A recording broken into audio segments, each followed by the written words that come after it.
Good morning, afternoon and evening all. This is Yorkie with some Project Cars gameplay, and we're actually going to be taking a look at two different tracks in very different development stages. Obviously, we're going to start off with the first one, which is very early in its development cycle. As you can see here, there's not much to it other than the track itself.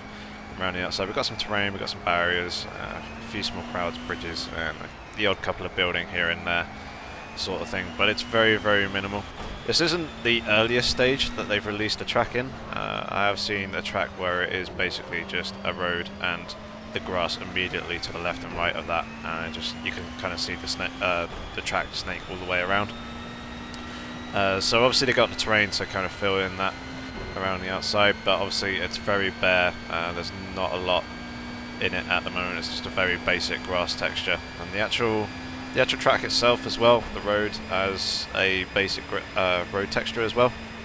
There's no real unique skid markings or anything like that. There's the odd braking points, darker patches like here coming into this corner, but there's no skid markings, no breaks in the concrete or different surface types or anything like that. So you can actually see a couple of roads joining the circuit and coming off it as well. Obviously, you can kind of go down those down a very limited distance. They're blocked off with invisible walls. There's no real indication as which way to actually go, so through trial and error I eventually managed to work out which way is the correct way to go, and I'm just driving that now for you guys relatively quickly. It's not completely flat out, I could be going a little bit quicker, but obviously I kind of want you guys to see the terrain around it and then compare it to the next track that I'm just about to show you, which is pretty much done. So as you can see, either side of the track is the immediate grass, and you can actually in places see the seams between that and also the outer terrain. Obviously that will be covered up by more detailed grass, probably walls, concrete stone barriers, or Armco, that sort of thing, just to hide those seams and give a better sense of real world perspective coming into this. And actually, as I come out of that corner, I make a little mistake getting on the gas too early and I hit a visible wall on the outside, so it does prevent you from going off the track. It's just there's nothing there to really visualize. Judging from the actual track itself, driving around it, it kind of looks like Scottish Highlands, or possibly kind of northern to Midlands UK, kind of around the Yorkshire area, kind of the rolling hills, a few lakes here and there. So there's probably going to be stone walls, some more Armco like there is here. I imagine some tree lines, also bush lines as well, and some different kind of like farmland areas, just to really break up the terrain and make it a little bit more unique. It's quite a cool track. I kind of quite enjoy it.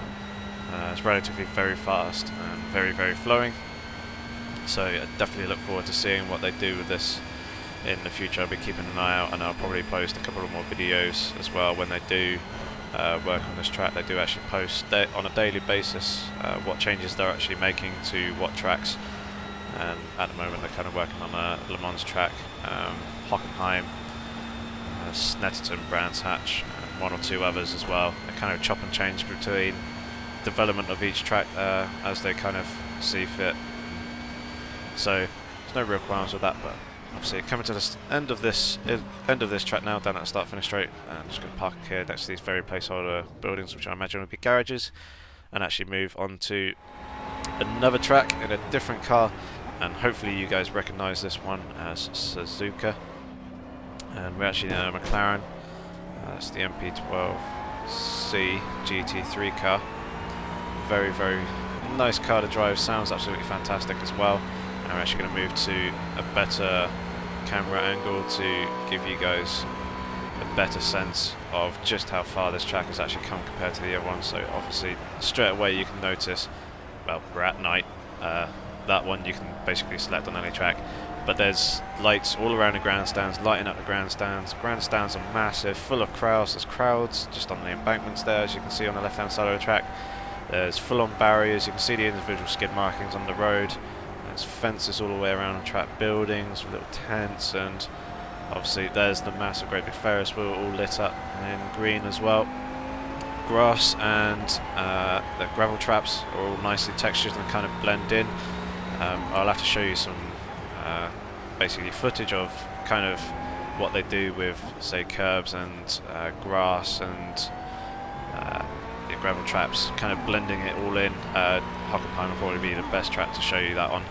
I'll do that in a separate video, but it looks absolutely fantastic. It's just a seamless blend between each texture, rather than a sharp, this is where the gravel track ends, this is where the tarmac starts sort of thing. It all looks very realistic, very, very fantastic and gorgeous looking indeed.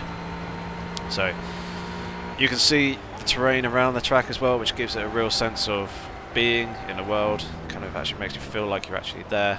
And although this is at night, it looks even better when it's proper pitch black. Like later on into the night, we're kind of at late dusk at this point, and you can see the sky up top, you can see the nice wispy clouds, you can see the mountains in the background. You can get some fantastic lighting effects during the day, and some like thick smog and fog. You can barely see the first corner as you come down the start-finish straight, and just the track itself looks absolutely fantastic. The game itself is absolutely fantastic. Obviously there's a lot of other tracks as well between here and, well, this stage and the track that I showed you in the earlier video. And just look at these grandstands either side down the start-finish straight, the reflections off the windows and the sweet boxes and everything else like that. It's just so much detail goes into this game, both in cars, in the tracks, and just the environments around the tracks as well.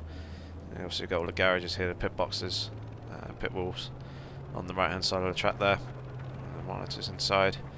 There's just immaculate detail, and obviously the actual feeling of the cars and everything is not letting this game down in any sense at all. They also feel absolutely fantastic, as though they sound as well. The sound is probably one of the best things about this game. A lot of work goes into the sound. So that's going to wrap it up now, as we're going to finish in this video. Hopefully that's given you an insight as kind of a little bit of development going from one end of the scale to the other on basically track development. A lot of racing games kind of, go through this process. You just don't often see it. You usually just see the end product. But hopefully you guys enjoyed the video. Please give it a rating. If you have any comments or questions, feel free to leave them below. And hopefully I'll see you in the next video. But in the meantime, take care.